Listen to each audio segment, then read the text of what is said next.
अगर तुम रोज हनुमान चालीसा पढ़ते हो, अगर तुम्हारे घर में मंगलवार और शनिवार को दीपक जलता है, अगर तुम्हारी जुबान पर बजरंग बली का नाम आता है और फिर भी जीवन में डर कम नहीं हो रहा, बाधाएं पीछा नहीं छोड़ रही, मन बार बार टूट रहा है, तो आज जो मैं बताने जा रहा हूं उसे पूरा सुनना, क्योंकि हो सकता है तुम वही गलती कर रहे हो जो 99% लोग करते हैं और उसी एक गलती की वजह से हनुमान चालीसा सिर्फ पढ़ी जा रही है, काम नहीं कर रही। ये बात बहुत कम लोग कहते हैं कि हनुमान चालीसा पढ़ना अपने आप में चमत्कार नहीं है। चमत्कार तब होता है जब उसे सही अवस्था में पढ़ा जाए। शब्द वही हैं, चौपाइयां वही हैं, लेकिन पढ़ने वाला अगर गलत स्थिति में है तो वही हनुमान चालीसा असर नहीं दिखाती और फिर लोग कहते हैं कि मैं तो रोज पढ़ता हूं, फिर भी कुछ नहीं बदला। अब ध्यान से समझो, क्योंकि सबसे पहली और सबसे बड़ी गलती यही होती है।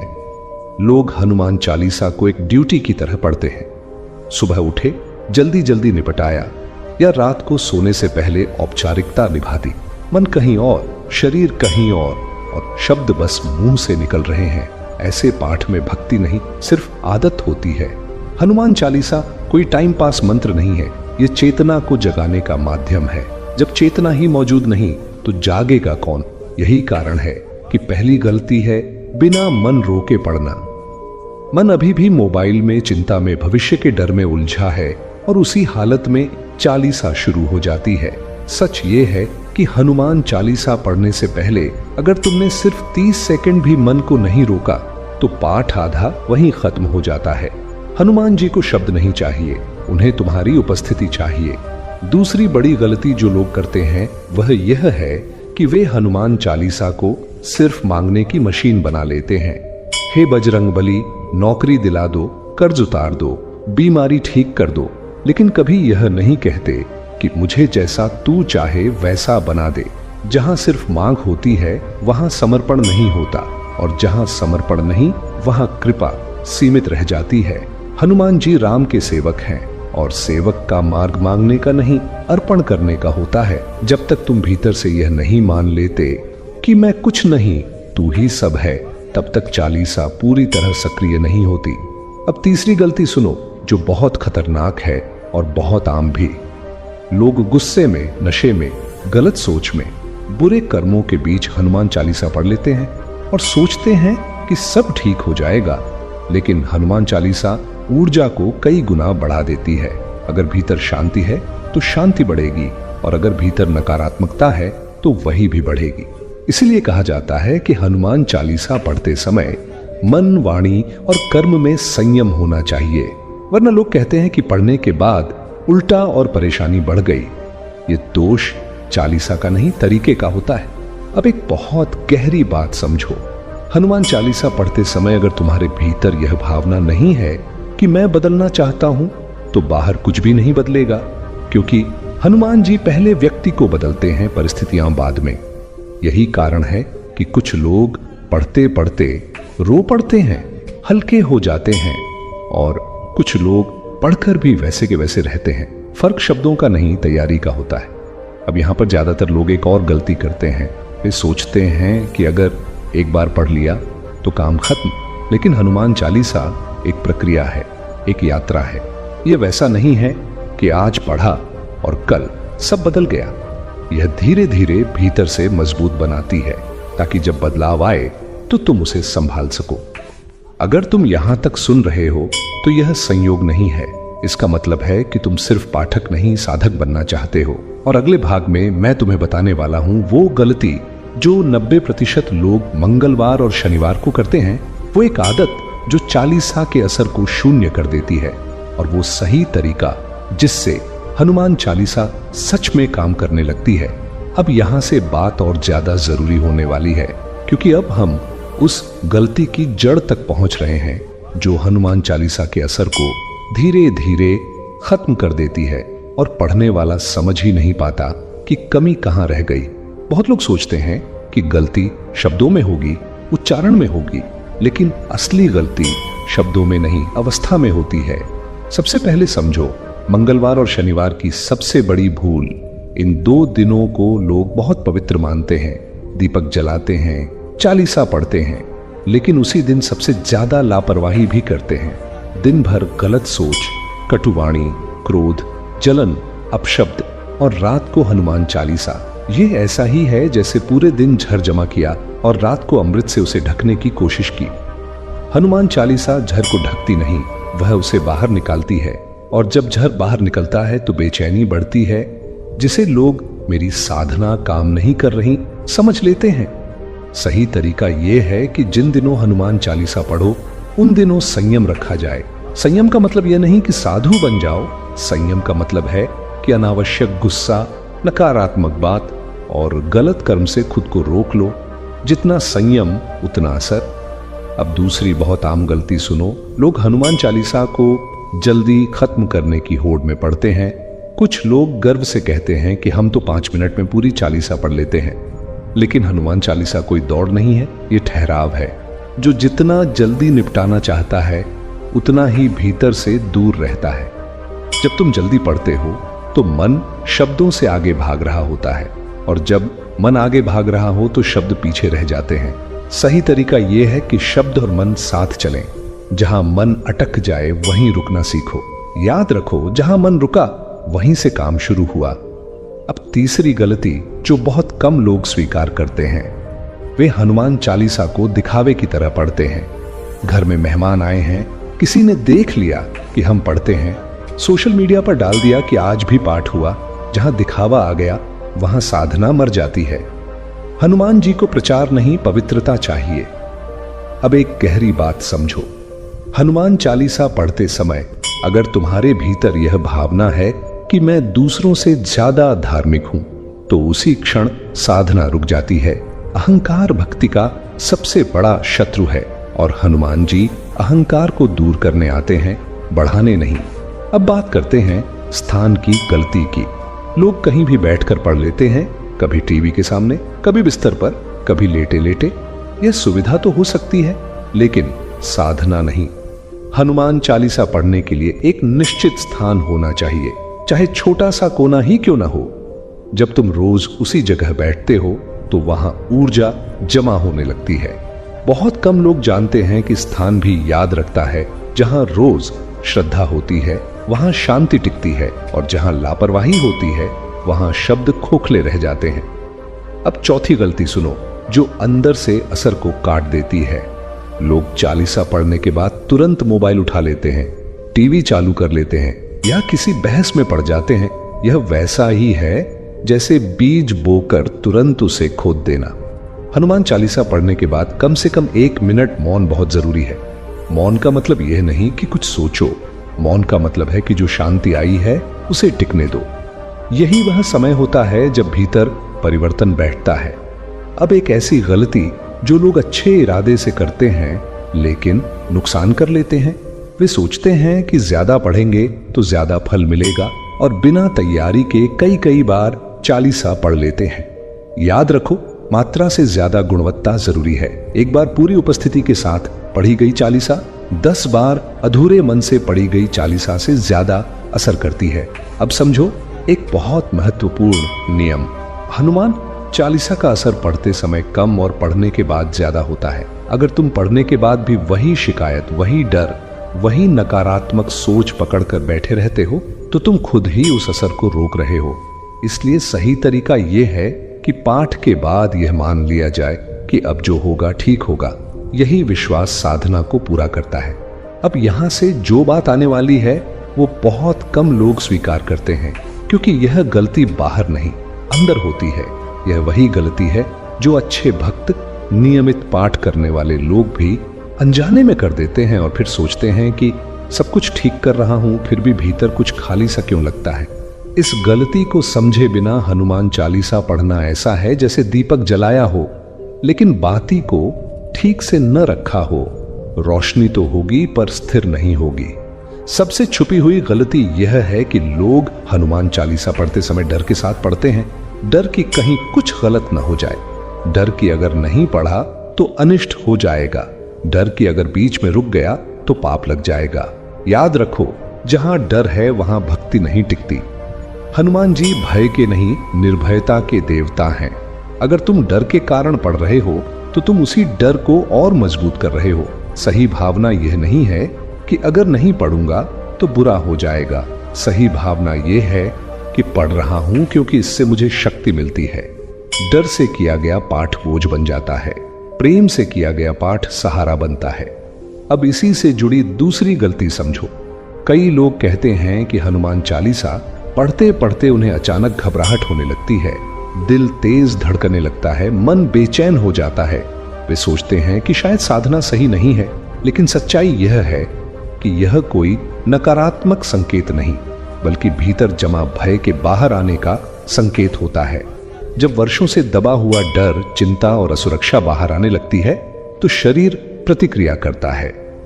यही कारण है कि ऐसे समय पाठ छोड़ना नहीं चाहिए, बल्कि गति को थोड़ा धीमा करके, श्वास को गहरा करके पढ़ना चाहिए। यही वह क्षण होते हैं जब भीतर की गांठें खुलती हैं। अब एक और बहुत आम लेकिन खतरनाक गलती सुनो। लोग हनुमान चालीसा को तुलना की नजर से देखने लगते हैं। फलां व्यक्ति पढ़कर बहुत आगे बढ़ गया, उसकी नौकरी लग गई, उसका संकट टल गया, और मैं रोज पढ़ता हूं फिर भी वही हालत है। यही तुलना साधना को भीतर से काट देती है। हर व्यक्ति का कर्म अलग है, हर व्यक्ति की परीक्षा अलग है और हर व्यक्ति का समय अलग है। हनुमान जी किसी की नकल नहीं कराते, वे हर व्यक्ति को उसकी क्षमता के अनुसार गढ़ते हैं। जब तुम तुलना छोड़ते हो तभी साधना सही दिशा में चलती है। अब बात करते हैं धैर्य की कमी की, जो सबसे बड़ी वजह है कि लोग बीच में छोड़ देते हैं। लोग चाहते हैं कि जल्दी असर दिखे, जल्दी परिणाम मिले, लेकिन हनुमान चालीसा पहले भीतर की जड़ें मजबूत करती हैं।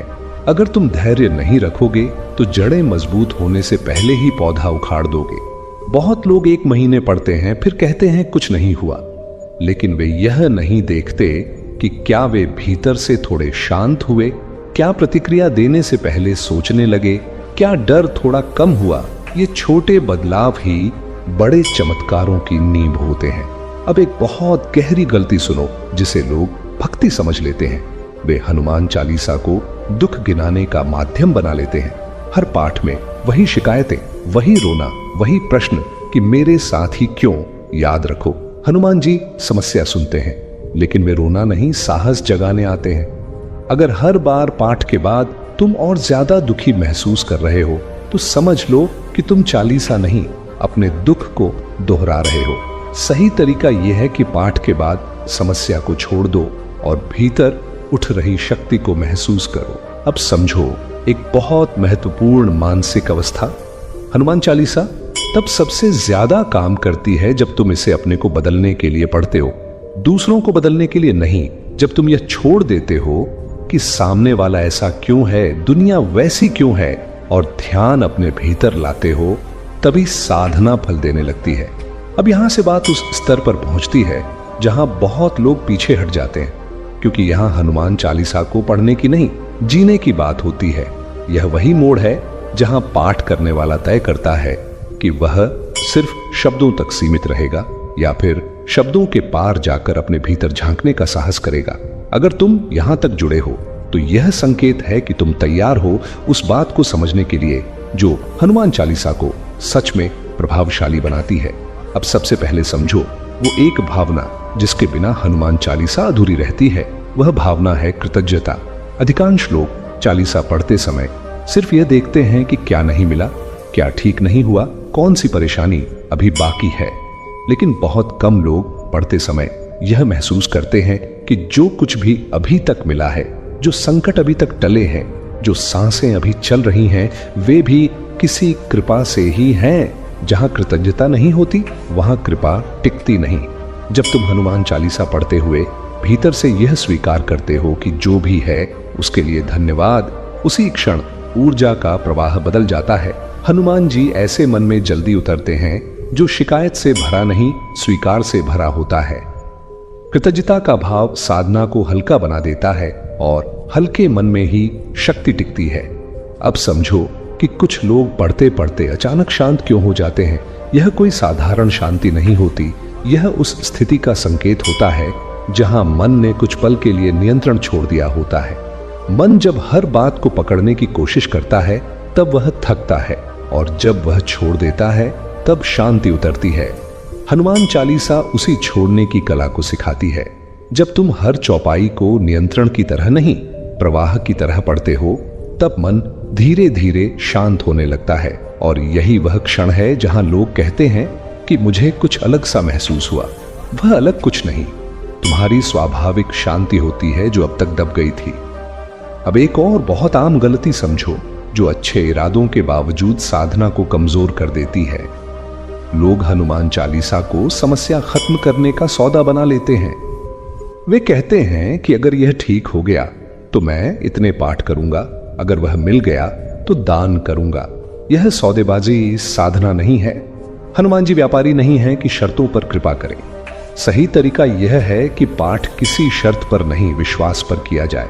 जब तुम यह छोड़ देते हो कि कब और कैसे फल मिलेगा, तभी फल मिलने की प्रक्रिया शुरू होती है। बहुत लोग इसी सौदेबाजी में फंसकर कहते हैं कि मैंने तो इतना किया फिर भी, और यही फिर भी साधना को रोक देता है। अब बात करते हैं आखिरी मानसिक तैयारी की, जो बहुत कम लोग करते हैं।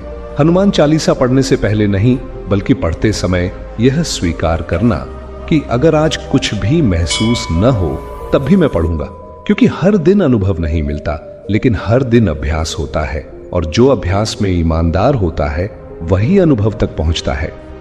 अब समझो एक बहुत गहरी बात, हनुमान चालीसा पढ़ते समय अगर तुम किसी दिन बहुत ज्यादा भावुक हो गए और किसी दिन कुछ भी महसूस नहीं हुआ, तो दोनों दिन बराबर महत्वपूर्ण हैं, क्योंकि साधना का रास्ता सीधा नहीं होता, वह लहरों की तरह होता है। जो व्यक्ति सिर्फ भाव के दिन पढ़ता है और बाकी दिन छोड़ देता है, वह बीच में ही थक जाता है। अब एक चेतावनी भी सुन लो जो बहुत कम लोग देते हैं। हनुमान चालीसा को कभी भी अपने अहंकार की पुष्टि के लिए मत पढ़ो। यह मत सोचो कि मैं दूसरों से ज्यादा पढ़ता हूं, ज्यादा जानता हूं, ज्यादा समझता हूं। जैसे ही यह भावना आती है, हनुमान जी पीछे हट जाते हैं, क्योंकि उनका मार्ग विनम्रता का है, प्रदर्शन का नहीं। यह उस समझ की शुरुआत है जहां से हनुमान चालीसा सिर्फ पढ़ी नहीं जाती, बल्कि जीवन का हिस्सा बन जाती है। यहां मैं उस अंतिम गलती के बारे में बात करूंगा जो लोग सब कुछ सही करने के बाद भी कर देते हैं और फिर सोचते हैं कि शायद कहीं कमी रह गई। वास्तव में कमी बाहर नहीं, भीतर रह जाती है। सबसे अंतिम और सबसे सूक्ष्म गलती यह है कि लोग हनुमान चालीसा को सिर्फ संकट के समय का सहारा बना लेते हैं। जब जीवन में सब ठीक चल रहा होता है तब पाठ छूट जाता है, और जब परेशानी आती है तब अचानक याद आती है। यह ऐसा ही है जैसे दोस्ती सिर्फ जरूरत के समय निभाई जाए। हनुमान जी संकट हरने वाले हैं, लेकिन वे सिर्फ बुलाने पर नहीं, साथ चलने पर प्रकट होते हैं। सही तरीका यह है कि हनुमान चालीसा को दुख में ही नहीं, सुख में भी पढ़ा जाए। जब सब ठीक चल रहा हो तब पढ़ी गई चालीसा भीतर ऐसी स्थिरता बना देती है कि जब कठिन समय आता है तो व्यक्ति टूटता नहीं। यही कारण है कि कुछ लोग बड़े संकट में भी शांत रहते हैं, क्योंकि उनकी साधना पहले से चल रही होती है। अब समझो कैसे पहचाने कि हनुमान चालीसा सच में काम कर रही है। लोग अक्सर बाहर के संकेत ढूंढते हैं, चमत्कार, अचानक धन, अचानक समाधान, लेकिन हनुमान जी का पहला काम बाहर नहीं, भीतर होता है। अगर तुम्हारे भीतर धीरे धीरे यह बदलाव आ रहा है कि तुम हर बात पर तुरंत प्रतिक्रिया नहीं दे रहे, छोटी छोटी बातों से डर नहीं लग रहा और परिस्थितियों को देखने का नजरिया बदल रहा है, तो यही सबसे बड़ा प्रमाण है। अगर तुम्हें लगता है कि समस्या अभी भी है, लेकिन अब वह पहले जैसी भारी नहीं लगती, तो समझ लो कि हनुमान जी ने तुम्हारे कंधे मजबूत कर दिए हैं। क्योंकि जो व्यक्ति भीतर से मजबूत हो जाता है, उसके लिए समस्या का आकार अपने आप छोटा हो जाता है। अब एक बहुत सच्ची बात सुनो, हनुमान चालीसा पढ़ने का उद्देश्य यह नहीं है कि जीवन में कभी दुख ना आए। दुख तो आएगा, परीक्षा तो होगी, लेकिन उद्देश्य यह है कि दुख तुम्हें तोड़ न सके। हनुमान जी जीवन को आसान नहीं बनाते, वे इंसान को सक्षम बनाते हैं। अब समझो इस साधना को जीवन भर निभाने का तरीका। सबसे पहला नियम, इसे बोझ मत बनाओ। अगर किसी दिन मन नहीं है तब भी शांत भाव से पढ़ो, और अगर किसी दिन बहुत भाव आ रहा है तब भी उसी विनम्रता से पढ़ो। चरम भाव और शून्य भाव दोनों में संतुलन रखना ही साधना है। दूसरा नियम, हनुमान चालीसा को अपने चरित्र से जोड़ो, सिर्फ पढ़कर मत छोड़ो। उसके गुणों को जियो, साहस, सेवा, संयम और सत्य। अगर ये 4 बातें धीरे धीरे जीवन में उतरने लगे तो समझ लो कि चालीसा ने काम करना शुरू कर दिया है। तीसरा और सबसे जरूरी नियम, धैर्य मत छोड़ो। बहुत से लोग सही सब कुछ करके भी बीच में छोड़ देते हैं क्योंकि उन्हें तुरंत कुछ दिखाई नहीं देता।